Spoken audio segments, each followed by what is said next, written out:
कुमार शानू एक प्रसिद्ध भारतीय पार्श्व गायक हैं जो अपनी सुरीली आवाज और बॉलीवुड संगीत उद्योग में महत्वपूर्ण योगदान के लिए जाने जाते हैं, खासकर 1990 के दशक के दौरान। कुमार शानू का जन्म केदारनाथ भट्टाचार्य के रूप में 23 सितंबर 1957 को कलकत्ता, पश्चिम बंगाल, भारत में हुआ था। उनके पिता पशुपति भट्टाचार्य एक प्रसिद्ध शास्त्रीय गायक और संगीतकार थे, जिसने छोटी उम्र से ही शानू की संगीत में रुचि को प्रभावित किया। वह एक संगीतमय माहौल में बड़े हुए। उन्होंने गाना और तबला और हारमोनियम जैसे वाद्ययंत्र बजाना सीखा। कुमार शानू ने अपने गायन करियर की शुरुआत 1970 के दशक के अंत में की, विभिन्न शो में प्रदर्शन किया और बंगाली फिल्मों के लिए कुछ गाने रिकॉर्ड किए। हालांकि संगीत उद्योग में उनका शुरुआती कदम चुनौतीपूर्ण था। कई महत्वाकांक्षी गायकों की तरह उन्हें कई अस्वीकृतियों का सामना करना पड़ा और प्रतिस्पर्धी उद्योग में पैर जमाने के लिए संघर्ष करना पड़ा। 1987 में कुमार शानू बॉलीवुड में पार्श्व गायक बनने के अपने सपने को पूरा करने के लिए मुंबई चले गए।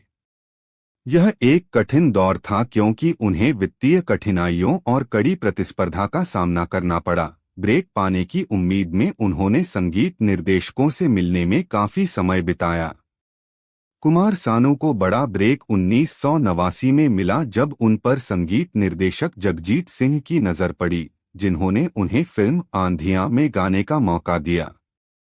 हालांकि यह प्रसिद्ध संगीत निर्देशक जोड़ी नदीम श्रवण ही थी जिसने शानू को प्रसिद्धि दिलाई। उन्होंने उन्हें 1990 में फिल्म आशिकी के लिए गाने का मौका दिया। आशिकी का साउंड ट्रैक जबरदस्त हिट हुआ और शानू की आवाज पूरे देश में सनसनी बन गई। धीरे धीरे से और नजर के सामने जैसे गीतों की उनकी भावपूर्ण प्रस्तुतियों ने उन्हें व्यापक पहचान दिलाई और उन्हें बॉलीवुड में शीर्ष पार्श्व गायकों में से एक के रूप में स्थापित किया।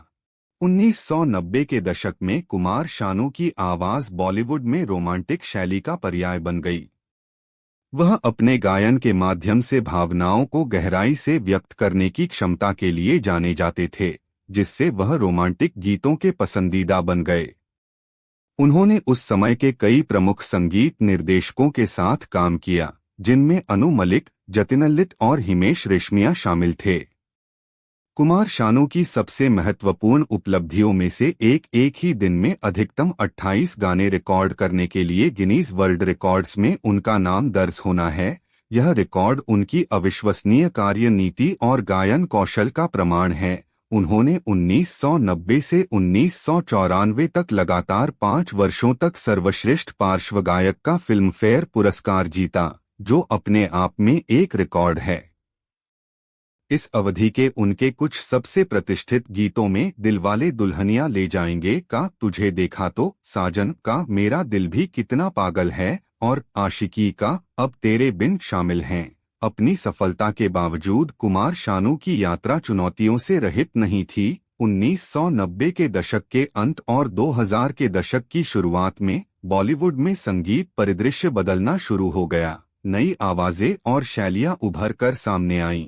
रीमिक्स और विभिन्न शैलियों के उदय और रियलिटी शो के आगमन से नई प्रतिभाएं सामने आईं, जिससे शानू जैसे स्थापित गायकों के लिए अवसर कम हो गए। हालांकि कुमार शानू ने अलग अलग संगीत शैलियों की खोज करके और उद्योग में काम करना जारी रखा। हालांकि पहले की तरह उतनी कुशलता से नहीं। उन्होंने अपनी बहुमुखी प्रतिभा का प्रदर्शन करते हुए बंगाली संगीत और गैरफिल्मी संगीत एल्बमों में भी काम किया। जब निजी जीवन की बात आती है तो कुमार शानू अपेक्षाकृत निजी व्यक्ति रहे हैं। उनकी 2 बार शादी हो चुकी है। उनकी पहली शादी रीता भट्टाचार्य से हुई थी, जिनसे उनके 3 बच्चे हैं, 2 बेटे जान कुमार शानू और शैनन के और 1 बेटी। अलग होने के बाद उन्होंने सलोनी शानू से शादी की और उनकी 2 बेटियां हैं, अन्ना और शैनन। भारतीय संगीत, विशेषकर बॉलीवुड में कुमार शानू का योगदान बहुत बड़ा है। उन्हें अक्सर 1990 के दशक में बॉलीवुड संगीत की आवाज को आकार देने और गीतों का एक विशाल भंडार तैयार करने का श्रेय दिया जाता है, जो आज भी लोकप्रिय हैं। संगीत उद्योग में बदलते रुझानों के बावजूद उनकी आवाज को लाखों प्रशंसक आज भी पसंद करते हैं। कोलकाता में एक संघर्षरत कलाकार से बॉलीवुड की सबसे प्रतिष्ठित आवाजों में से एक बनने तक कुमार शानू की यात्रा दृढ़ता, प्रतिभा और संगीत के प्रति जुनून की एक प्रेरक कहानी है। और भी फिल्म कलाकार के जीवन के बारे में जानने के लिए हमारे वीडियो देखें और हमारे चैनल हिस्टोरिकल भारत को सब्सक्राइब और शेयर करें।